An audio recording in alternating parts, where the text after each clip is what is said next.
오늘 함께 읽은 누가복음 12장의 말씀을 가지고 불을 던지러 왔노라 라는 제목으로 여러분들과 함께 말씀을 나누기 원합니다.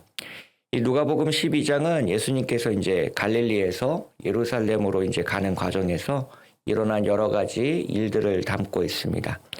길을 걸어가실 때 제자들과 대화를 나눈 내용, 그리고 갑자기 누가 찾아와서 이제 유산 상속에 관한 문제를 이제 해결해 달라고 하는 장면들, 그리고 바리새인의 누룩을 조심하라는 예수님의 말씀과 같은 것들을 담고 있습니다.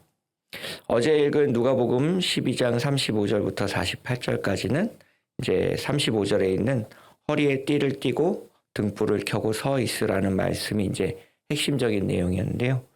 오늘 읽은 49절부터 59절까지의 말씀은 이제 짧지만 그 읽어내기는 굉장히 어려운 말씀 중에 하나입니다. 천천히 함께 살펴볼 텐데요. 먼저 49절의 말씀을 함께 읽도록 하겠습니다. 49절입니다. 내가 불을 땅에 던지러 왔노니 이 불이 이미 붙었으면 내가 무엇을 원하리요. 여기서 이제 이 불이라는 것은 예수님께서 우리에게 주시려고 하는 것입니다. 이제 불이 무엇인지를 알려면 누가복음 3장 16절의 말씀과 사도행전 2장의 말씀을 우리가 좀 살펴볼 필요가 있는데요. 먼저 제가 누가복음 3장 16절의 말씀을 읽겠습니다. 요한이 모든 사람에게 대답하여 이르되 나는 물로 너희에게 세례를 베풀거니와 나보다 능력이 많으신 이가 오시나니 나는 그의 신발끈을 풀기도 감당하지 못하겠노라. 그는 성령과 불로 너희에게 세례를 베푸실 것이다 라고 누가복음 3장 16절에서 세례 요한은 말씀하고 있습니다.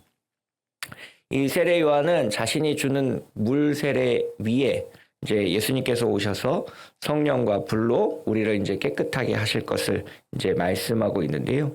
실제로 이제 이것이 이루어지는 장면이 이제 사도행전 2장에 나와 있습니다. 그래서 사도행전 2장 1절부터 4절까지의 말씀을 제가 잠깐 읽으면 오순절 날이 이미 이름에 그들이 다 같이 한 곳에 모였더니 호련히 하늘로부터 급하고 강한 바람 같은 소리가 있어 그들이 앉은 온 집에 가득하며 마치 불의 혀같처럼 갈라지는 것들이 그들에게 보여 각 사람 위에 하나씩 임하여 있더니 그들이 다 성령의 충만함을 받고 성령이 말하게 하심을 따라 다른 언어들로 말하기를 시작하니라 라고 오순절 성령 강림 사건을 기록하고 있습니다.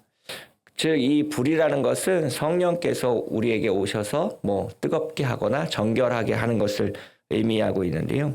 이 불이라는 것이 바로 예수님께서 이제 우리에게 주실 이제 약속의 선물인 성령이라는 것을 알 수 있습니다.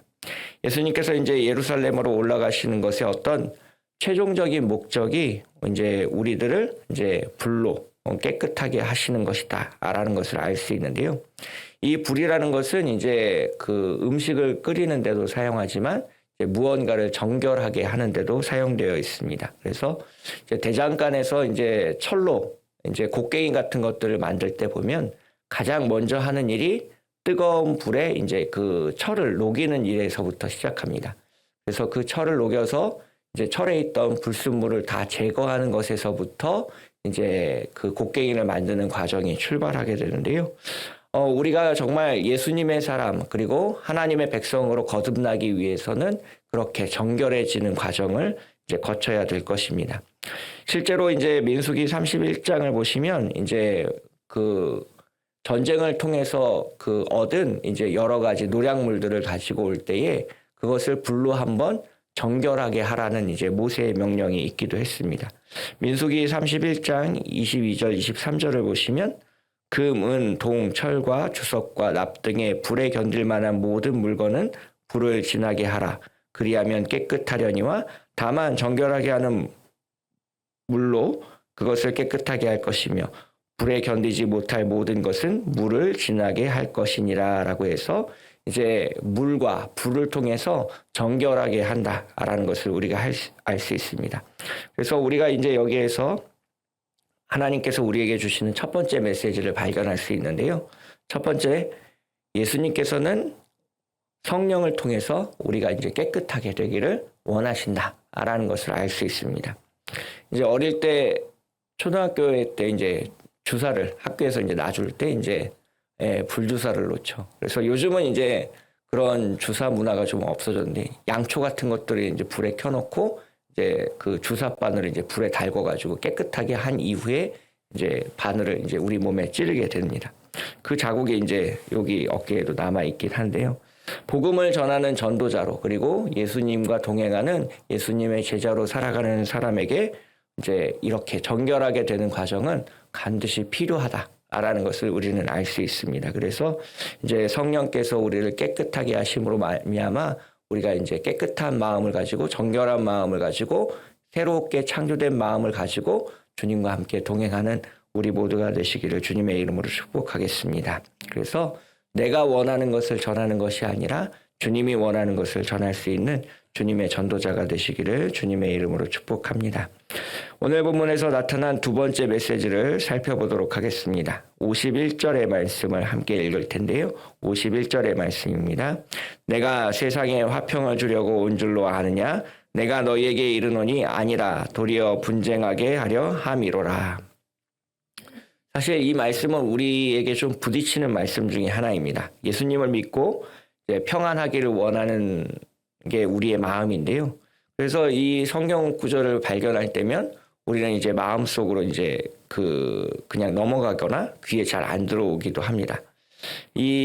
그런데 오늘 본문이 분명히 말해주고 있는 것은 예수를 잘 믿기 시작하면 우리에게 반드시 영적인 전투가 시작된다라는 것입니다. 이제 잘 되던 사업이 흔들리기 시작하기도 하고요. 말 잘 듣던 아들이 반항하기도 합니다. 예수 믿고 복을 받으려고 시작했는데 이제 어려움이 찾아오게 되고 시험에 들기도 합니다. 왜 이런 일이 일어났는지 알지 못해서 이제 전전긍긍하기도 하는데요. 하나님의 은혜를 받고 우리가 깨끗하고 거룩해지기 시작하면 악하고 부정한 것들과 이제 부딪히게 되어 있습니다. 그래서 마치 병균이 이제 약을 만나면 우리 몸에 열을 내는 것과 마찬가지로 더러운 세상 속에서 깨끗한 그리스도인을 받아들일 때 일어나는 자연스러운 현상이 어떤 분쟁이나 영적 전투로 우리가 해석할 수 있습니다. 예수님 잘 믿는 가정에 이제 하나님을 믿지 않는 이제 며느리가 들어와서 이제 갈등하는 이야기를 주변에서 들어보셨을 겁니다. 이게 이제 영적인 전쟁이죠. 하나님을 믿지 않는 사람들과 이제 그리스도인, 하나님을 믿는 사람들이 본질적으로 다르기 때문에 발생하는 현상인데요. 그래서 이제 부딪힐 수밖에 없습니다. 그렇지만 그 부딪힘은 이제 피할 수도 없다라는 것을 이제 예수님은 우리에게 말씀하여 주고 있는데요. 이 암 환자에게 주사바늘을 꽂고 항암제를 투여하면 어렵고 힘든 일이 몸에서 일어납니다. 하지만 그 항암 주사를 피할 수는 없습니다. 우리가 믿지 않는 사람과 이제 분쟁하거나 갈등하는 일을 피할 수는 없습니다. 그래서 여기에서 우리에게 주시는 두 번째 메시지가 있는데요. 두 번째로 성령 충만하여서 우리 앞에 놓인 그 영적인 전쟁에서 승리하기를 주님께서 원하신다는 겁니다. 그래서 주님께서 우리에게 성령을 주시고 깨끗하게 하시고 정결하게 하시는 목적이 우리에게 닥칠 그 환난과 시련을 이겨낼 만한 힘과 능력을 우리에게 주시기 위해서 있다라는 것을 믿으시는 우리 모두가 되시길 주님의 이름으로 축복하겠습니다. 마지막으로 본문 이제 56절의 말씀을 함께 읽을 텐데요. 56절의 말씀 함께 읽겠습니다. 외식하는 자여 너희가 천지의 기상은 분간할 줄 알면서 어찌 이 시대는 분간하지 못하느냐.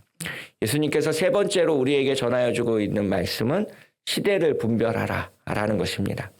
예수님은 우리가 살고 있는 시대, 이 시대가 악하고 음란한 세대라는 것을 분명히 말씀하시면서 우리가 이제 곧 종말을 맞이할 때가 되었다라는 것을 기억하라 라는 것을 말씀하고 있습니다. 로마서 12장에서도 사도 바울이 우리가 이 시대를 본받지 말고 하나님 앞에 거룩하게 살아갈 것을 말씀하고 있는데요. 로마서 12장 2절을 보시면 이렇게 기록하고 있습니다. 너희는 이 세대를 본받지 말고 오직 마음을 새롭게 함으로 변화를 받아 하나님의 선하시고 기뻐하시고 온전하신 뜻이 무엇인지 분별하도록 하라라고 말씀하고 있습니다. 오늘 우리가 살아가고 있는 시대는 이제 물질 만능의 시대이고 과학 만능의 시대입니다. 돈을 더 많이 가지면 힘과 권력과 행복을 살 수 있다라고 믿는 사람들이 많습니다. 기독교 국가라고 생각했던 미국마저도 이제 자국의 이익을 위해서 좀 높은 관세를 매기고 전쟁 중에 있는 우크라이나를 이제 협박하는 그런 일을 서슴지 않고 있는 것을 우리는 눈앞에서 지금 목격하고 있습니다.